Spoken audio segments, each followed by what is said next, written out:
Hi sir, our lesson for today naman po ay yung ating lesson 9 introduction to angles position and reference angles. Ayan, angle location po natin sir ay merong apat na quadrant.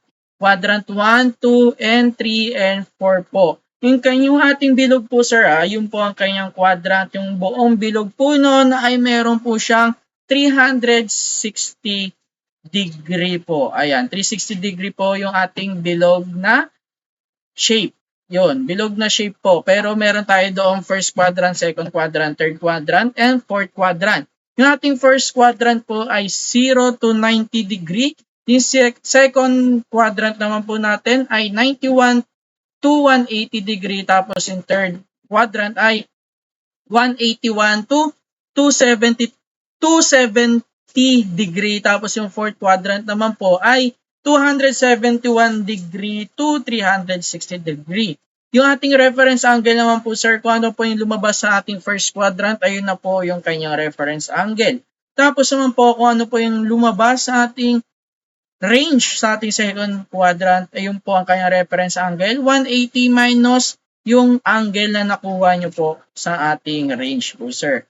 Ayan, tapos yung third quadrant ay angle minus 180. Tapos sa ating fourth quadrant naman po ay 360 minus angle. Ayan po, magbibigay tayo ng example sir sa ating angles, position, and reference angles. Ayan, let's have an example. Ito yung ating mga given angles po sir, 68 degree, 136 degree, 256 degree, and 351 degree. Bali sir, ang hinahanap natin na ay location muna. Location natin, dahil meron tayong 360 sa ating shape na bilog, hanapin muna natin kung hanggang saang location siya. 68 degree, nasa loob siya ng 0 to 90 degree, bale first quadrant siya, kaya ganun pa rin po ang kanyang reference angle. Next, given naman po tayo ay yung ating 136 degree. Yung ating 136 degree po ay nasa loob na po siya ng ating second quadrant. Ayan, 91 to 180. Ayan, 136. Dahil yung ating reference angle po na 180 minus angle, bale 180 minus 136 is equal to 44 degree. Kaya 44 degree po ang kanyang final answer. Next naman po natin ay yung ating 256 degree. Ay yung ating kanyang location po ay quadrant 3 dahil pasok po siya sa kanyang range po. Ayan, 181 to 270. Bali ang kanyang reference angle po ay angle minus 180. Kaya po siya naging 256 minus 180 is equal to 76.